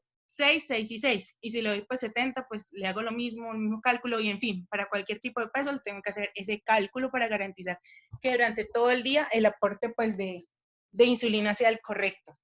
Además, van a haber algunos pacientes que salen de ese estado de cetoacidosis o de ese estado hiperosmolar, pero van a seguir críticamente enfermos. Entonces, esos pacientes pues se les debe continuar el manejo con insulina endovenosa porque estos pacientes no van a poder pues comer, digamos que no tengan la vía oral permitida, entonces se les debe continuar con la insulina endovenosa hasta que ya puedan pues comer. Además, tenemos que tener en cuenta la prevención. Recordemos que estos pacientes... Señor. Espera un momentico, doctora, antes que pase ahí para hacer unas intervenciones. Bueno, entonces, ¿qué es lo que pasa? Bueno, el tema del bicarbonato. Normalmente no se recomienda el uso del bicarbonato. Vieron ustedes que nos decían que la guía británica no recomienda usar el bicarbonato en ninguna circunstancia. El ADA lo recomienda cuando el pH está por debajo de 6,9 o hacia abajo. Y bicarbonato menos de 10, ¿sí? Entonces, esas acidosis severas se les coloca bicarbonato, ¿sí? Y se le administra pues el bicarbonato hasta que logremos subir ese pH, ¿sí? Entonces, la cantidad de ampollas administradas depende hasta uno logre subir ese pH. Pero vean que el bicarbonato se ha asociado con ¿qué? Con empeoramiento de la hipercalemia, ¿sí? Con edema cerebral y que pues obviamente tiene sus complicaciones. Entonces, por eso hay que también ser cautelosos con eso. Pero normalmente nosotros a nivel de luz lo usamos en esos casos de acidosis severas, ¿sí? Pero normalmente no se hace. Respecto al fosfato, no se repone fósforo. El fosfato normalmente eso se recupera a medida que tiene mejoría el paciente con todas esas intervenciones que hemos dado, la gran mayoría de los pacientes se normalizan los niveles. Entonces no se hace rutinariamente corrección para el fosfato. Bien, entonces el paciente usted ya lo tiene con glucosas por debajo de 200, pero antes de decir, ya resolvió mi problema, usted tiene que ir a mirarle que el paciente tiene glucosa menos de 200, pero tiene pH más de 7,3, bicarbonato más de 15, a mí me gusta particularmente más de 18, pues me siento más seguro, más de 18, y que el anion gas se haya normalizado. Si usted tiene todo eso, y otra cosa importante, su paciente puede comer. Si su paciente puede comer y ya tiene estos dos criterios para la cetoacidosis, hablo de la cetoacidosis diabética, usted ya dice, voy a pasar una transición subcutánea, de acuerdo al esquema que la autora mencionó. En el estado hiperglicémico, la recomendación es que la osmolaridad se normalice y que el paciente mejore su estado de conciencia, que es como la principal manifestación clínica por la que consultó. ¿Sí? Eso es como la importancia. Entonces, ¿cómo hacer la transición? Hay varias recomendaciones. Una recomendación podría ser tener un cálculo estimado de cuánta insulina el paciente requirió en las últimas 12 horas para lograr este estado actual de compensación. Multiplicarlo por 2 y ese número que me da total, distribuirlo en 50-50, que es lo que la autora mencionó ahí. Pero a veces es difícil, no se sabe, podemos arrancar con 0,7 unidades por kilo día. Y esas 0,7 unidades por kilo día, digamos que me dio 60. Entonces, paciente 60 me dio, o pongámosle 80 kilos. Bueno, pongámosle que nos dé 60 a 0,7 unidades por kilo. 30 unidades de una insulina de acción prolongada. Y el 50% restante, que equivale también a 30, distribuirla en 3 aplicaciones de una insulina de acción corta. Entonces, retomemos. ¿Cuáles son las insulinas de acción prolongada? La NPH, que es la insulina tradicional que todos conocemos, que fue la inicial, ¿sí? Que todavía hay en el mercado, ya no se usa tanto porque tiene más riesgo de hipoglicemia, pero esa es una insulina de acción prolongada. Luego tenemos la insulina glargina que viene en frascos y viene en lapiceros. Los frascos de insulina normalmente vienen 1000 unidades en 10 cc. O sea que 1 mililitro tiene 100 unidades, normalmente. Los lapiceros vienen lapiceros con 3 mililitros y cada mililitro tiene 100 unidades, lo que equivale a que cada lapicero tiene 300 unidades. Entonces tenemos la insulina glargina, los nombres comerciales de la glargina es Lantus, insulina Lantus es la misma insulina glargina, y la insulina Basaglar es otra, la competencia de el Lantus. Entonces, eso de la información se la doy porque ustedes aprendan esa información, porque después salen y no saben ni qué insulina Basaglar, no tienen ni idea qué es Lantus. Entonces, se la doy como a modo de que ustedes vayan aprendiendo esas cositas que de pronto a veces nadie les hace énfasis, pero la idea es que ustedes tengan ese conocimiento. ¿Qué otras opciones de insulina de acción prolongada? Tenemos la insulina Detemir, ¿sí? La insulina Detemir es otra insulina de acción prolongada, ¿sí? Que existe en el mercado.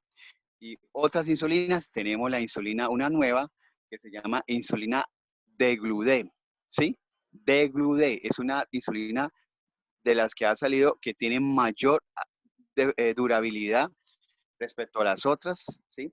Pero eso no quiere decir que los pacientes se la apliquen cada 2 días, no, eso no. Pero sí podría ser una buena acción para que es olvidadizo, pero no es para decirle al paciente que cada 2 días, no, cada 24 horas. Solo que en algunos pacientes se podría optar por el tema de que si son muy olvidadizos, pues si se le olvida una dosis, tienen todavía insulina que les haga efecto, ¿sí? Y pues digamos que estas son las insulinas como las más importantes de acción prolongada. La de acción corta tenemos la cristalina, que ustedes ya conocen. Tenemos la glulicina, ¿sí? Tenemos la insulina Aspar, ¿sí? La insulina Lispro. Entonces, todas esas insulinas son las que disponemos, pero normalmente la de mayor uso es la insulina cristalina y la glulicina, ¿sí? Y la glulicina. Tradicionalmente se usa como mala glargina la glulicina, por lo que fueron una de las primeras en el mercado y como que todo el mundo se familiarizó, pero las otras están disponibles y los médicos la usamos, ¿sí? Esas son las opciones. Entonces, vamos a escoger la glargina. Le vamos a poner 30 de glargina y 10 unidades de glulicina antes del desayuno, antes del almuerzo y antes de la comida. Eso se llama esquema basal-bolo. Basal-bolo. Cuando yo utilizo un esquema de insulina de acción prolongada única, es decir, solo voy a aplicarle al paciente un esquema de insulina glargina una vez al día. Eso se llama esquema basal de insulina.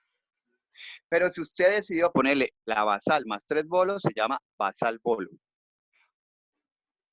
a veces también llaman a la basal con 2 bolos insulina esquema basal plus, ¿sí? Un esquema de una insulina basal más 1 o 2 bolos de insulina glucina basal plus. Entonces, pues para que tengan pues, esos conceptos ahí como grabados. ¿Listo? Entonces, listo, usted le inició esa insulina. Si usted le está iniciando esa insulina, el paciente ya le vamos a dar comida. O sea, el paciente tiene que tener tolerancia a la vía oral. Entonces, le iniciamos la dieta y empiezo a evaluar las metas. ¿Cuáles son las metas de ese paciente? Que su glicemia al otro día de haberle aplicado la insulina basal en ayunas normalmente debe amanecer menos de 140. Y su glicemia después de 2 horas de la comida no debe superar más de 180. Entonces yo al otro día evalúo esas metas y yo vi que como que no cuadra, como que sigue hiperglicémico, lo que debo hacer es irle aumentando. Los ajustes normalmente se recomiendan de 2 unidades aproximadamente. O sea, yo puedo subirle a 32, le puedo subir a 12 las otras y así sucesivamente el ajuste. ¿Sí? Hasta que yo logre la meta y en ese momento cuando yo logre la meta el paciente se puede ir para la casa si no tiene otra contraindicación para su regreso. Se va con insulina y ya ambulatoriamente pues definirá el que lo vea por consulta si va a continuar ese mismo esquema o le va a adicionar otras terapias o va a bajar la dosis de insulina, etcétera, etcétera. Esas como las intervenciones que se le hace a este paciente. ¿Listo? Entonces, esa es la manera de hacer la transición. Lo que se recomienda es, como usted tiene un paciente con insulina endovenosa, esa insulina, si usted la suspende inmediatamente y le pone la basal, recuerde que esa basal se le demora el inicio de su acción, ¿sí? O sea, si usted pone insulina grargina, no le va a actuar de una vez, casi que después de la hora o 2 horas, ¿sí? Entonces, la recomendación es poner la insulina de una vez y no suspenderle la endovenosa, sino suspenderla 1 o 2 horas después de haberle aplicado la primera dosis basal del día. Esa es la recomendación. ¿Y eso para qué? Pues para que no vuelva y el cuerpo sense de que hay déficit de insulina y volvemos al mismo, todos esos mecanismos que explicaron, que era el mecanismo de la lipólisis, la gluconeogénesis y de la cetogénesis, y etcétera, etcétera. Entonces, es eso, esta es la recomendación. Entonces, son cosas pues que parecen sencillas, pero hay que tenerlas ahí presentes. ¿Listo? Entonces, no sé si con eso ya quedó un poquito más claro el tema de la transición. Sí, sí, señor, gracias. Listo, doctora, puedes seguir.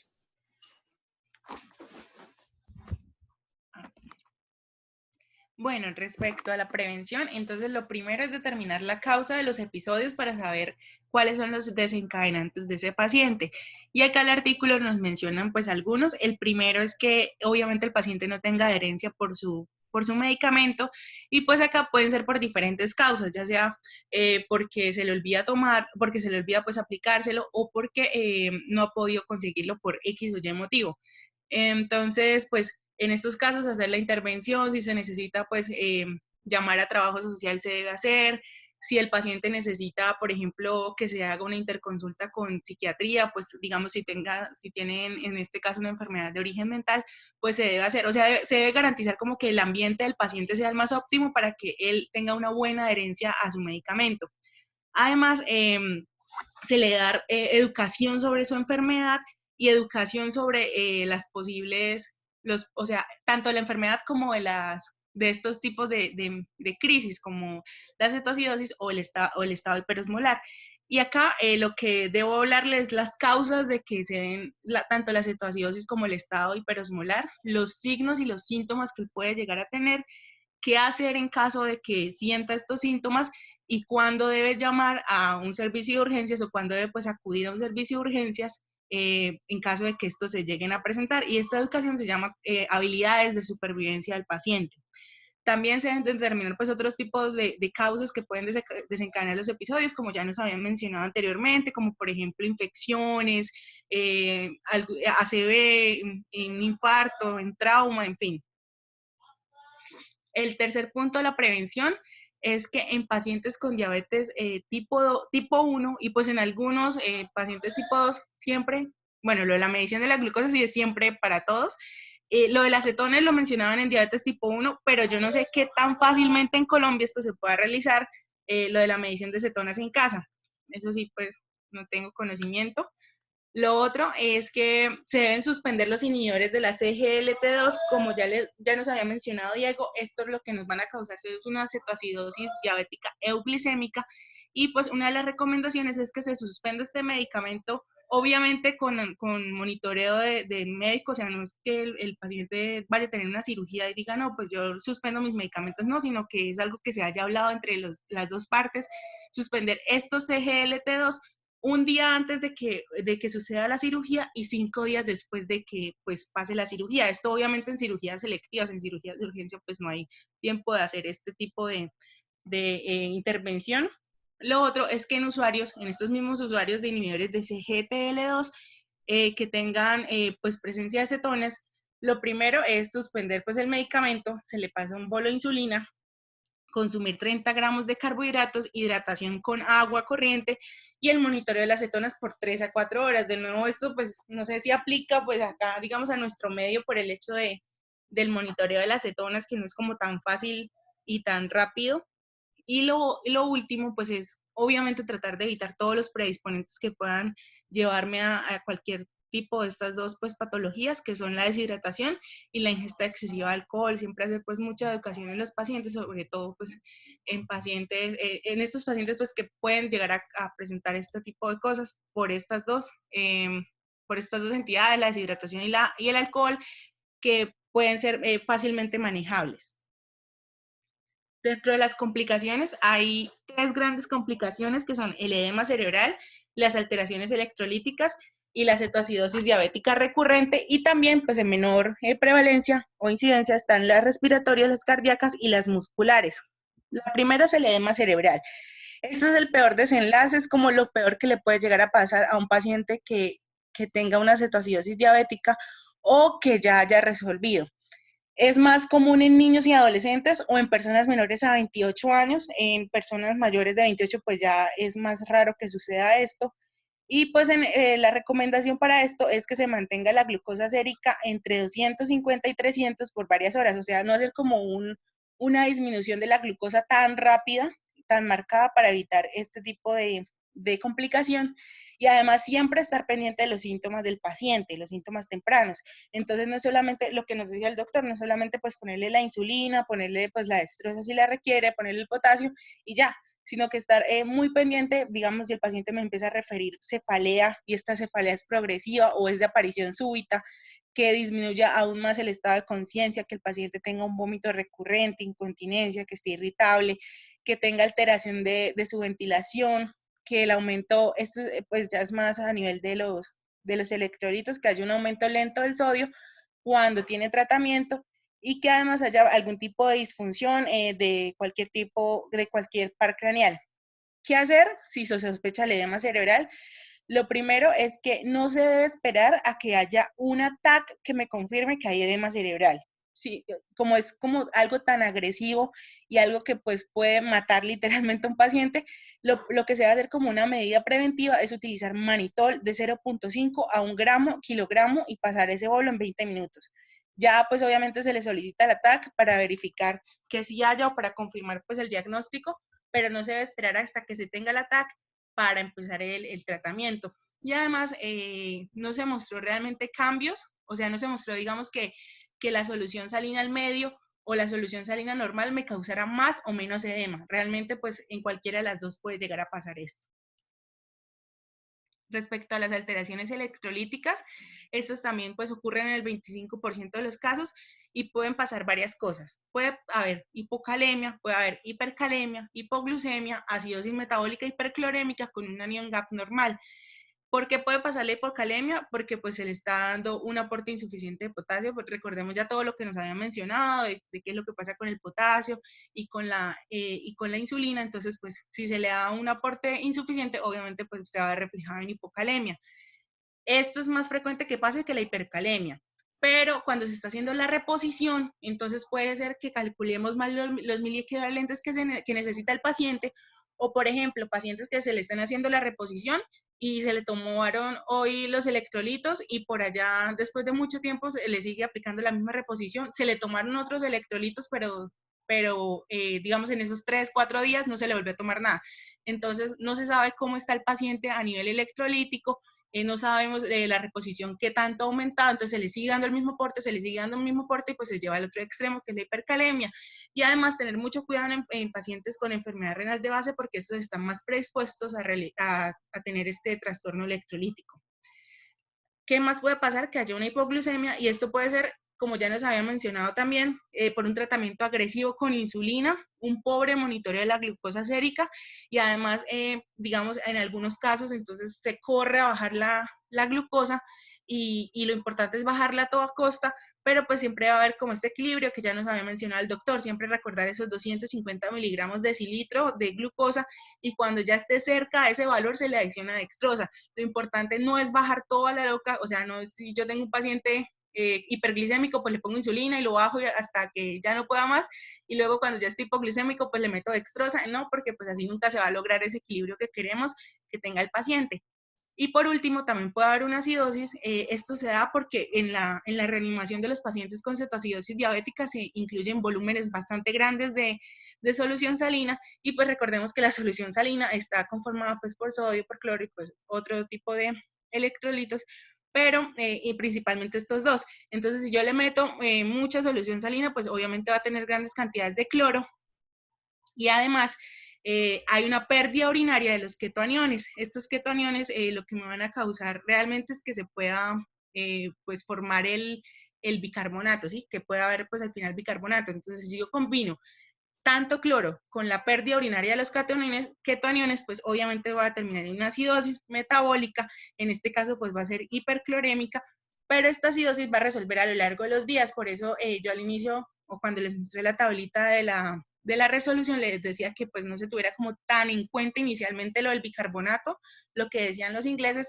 porque esto resuelve solito al cabo de los días, entonces pues esto no es como algo que también toque correr, a solucionarlo de una vez.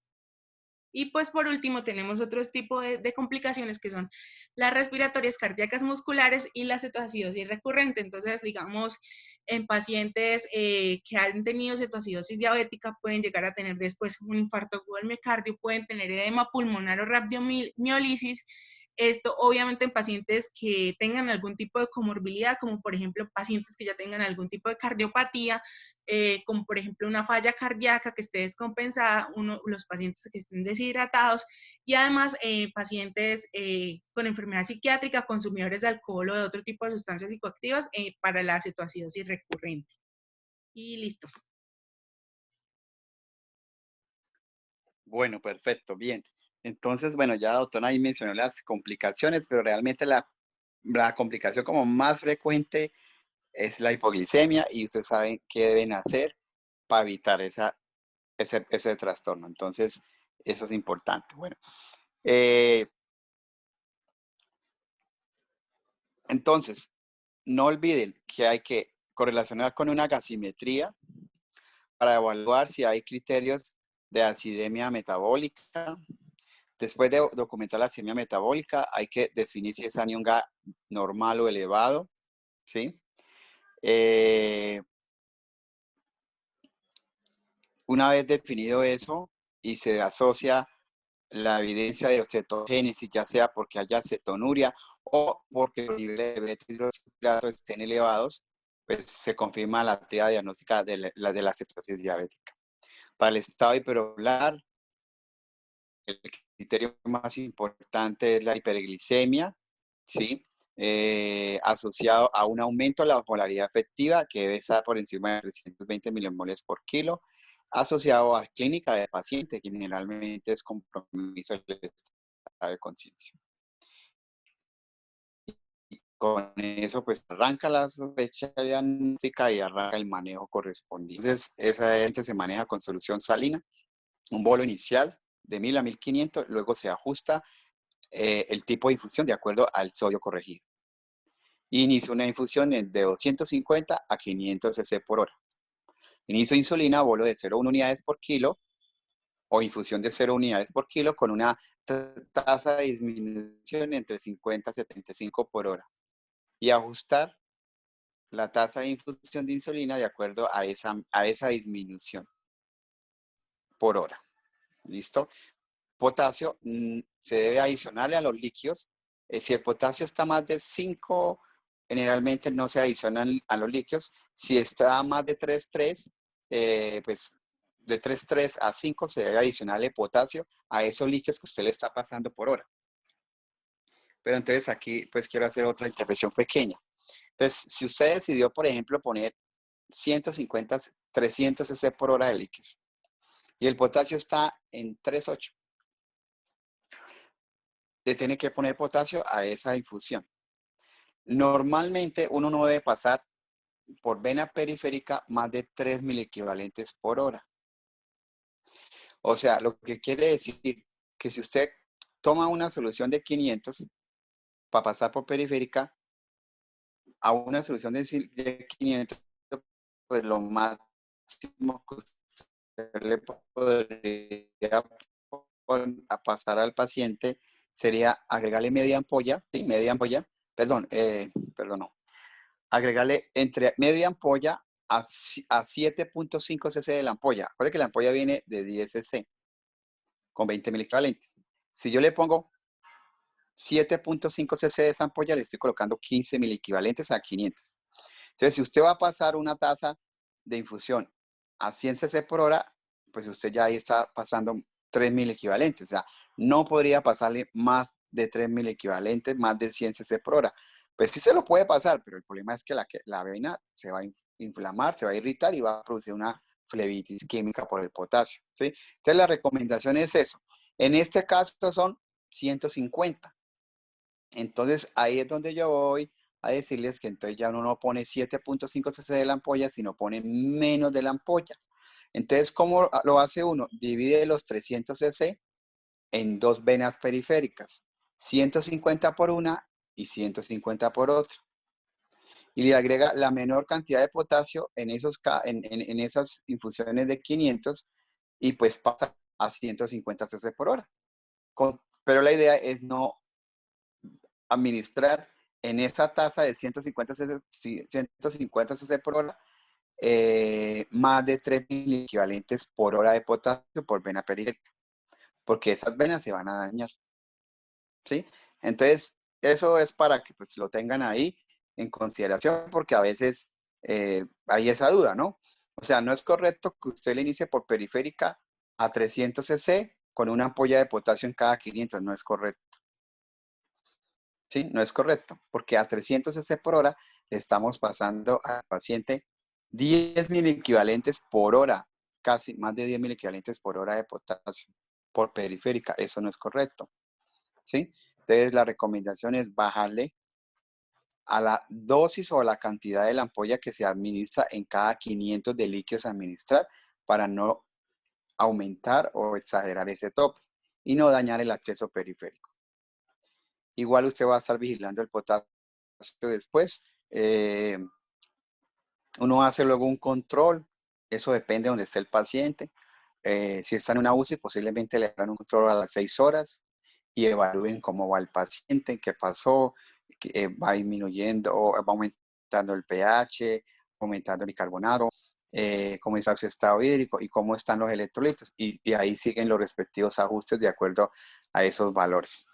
Si es un paciente crítico, sí, es un paciente que debe estar manejado en una UCI intermedia, lo mismo que el paciente con crisis hipertensiva con órgano blanco, Entonces son para UCI intermedia. Pero la idea es que ustedes conozcan el caso, lo sepan diagnosticar, sepan orientar bien las remisiones y pues puedan empíricamente iniciar lo más básico que es el bolo de líquidos, continuar una infusión empírica y administrar un bolo de insulina. O si inician la infusión, la mandan, pero no manden el paciente con insulina en infusión y sin una sola glucometría en un viaje de 5 horas. No tiene sentido. ¿Listo? Eso es lo que a veces uno ve cuando recibe los pacientes ahí en el luz. Esos pequeños errores. ¿Listo? Bueno, no sé si pues quedó claro, pues el abordaje un poquito más claro de lo que habían leído. Espero que así sea. Si hay alguna pregunta, pues me la hacen o pues dejamos por terminado esta sesión. Doctor, yo tengo una pregunta. En los pacientes que tengan una crisis hiperglicémica, pero que no tengan cetoacidosis diabética ni estado hiperosmolar, ¿ahí cómo se le haría el manejo? ¿Igual? Pues esos pacientes generalmente requieren es iniciar la insulina. Entonces, si usted, o sea, esos pacientes que tienen glucometría, o sea, un paciente con glucometría de 600, 500, muy probablemente un paciente que necesite obligatoriamente insulina. Entonces, usted le indaga y va a decir, no, que es síntoma de insulinopenia. ¿Cuáles son los síntomas de insulinopenia? Entonces, que viene con pérdida de peso, viene con poliuria, polifagia, etc. Entonces, ese paciente debe iniciarse un esquema de insulina. ¿Sí? Normalmente los esquemas de insulina, en el momento que está en urgencias o algo, usted le puede manejar con insulina de acción rápida. O sea, usted le puede manejar eh, eh, O sea, ¿se le puede hacer una con bolos. correctiva? Eso, o está la Ah, correctiva que ustedes han visto, exacto. Entonces le ponen 8 o le ponen 10 o 12 unidades y evalúan. Entonces ya cuando el paciente ya tiene glucosas por debajo de 200, usted dice, no, mire, ya usted no necesita estar hospitalizado, usted se va, pero a partir de hoy va a empezar a aplicarse esta insulina, no la puede suspender, se va a hacer glucometrías, va a ir a cita, lo veo en una semana, ¿sí? Me trae la glucometría y yo le voy ajustando qué debe hacer, si se sube o se baja, ¿sí? Esa es como la recomendación de esos pacientes. Pues quedarían hospitalizados si tienen otra situación que necesite atención, pero por solo la hiperglicemia no, ¿sí? Por solo la hiperglicemia no. Entonces, eso es como el manejo. Pero obviamente, pues si ese paciente llega a un segundo o tercer nivel, pues obviamente le hagan todo esto que estamos hablando y se le descarte. En primer nivel, pues tienen que ser muy clínicos para decir, no, este paciente no parece que tenga una descompensación, es una diabetes de nuevo, es una diabetes de larga data, pero que está con signos de insulinopenia y lo que necesita es insulina porque ya la metformina no le genera el efecto deseado, ¿sí? Entonces, eso sería más o menos el manejo de ese paciente. O sea, pero se le da manejo con insulina para la casa. De hecho, usted le puede arrancar un esquema basal ahí mismo, le pone la basal del que le corresponde y decirle que ya a partir de mañana se la siga aplicando más la escala correctiva. listo, vale, doctor, gracias.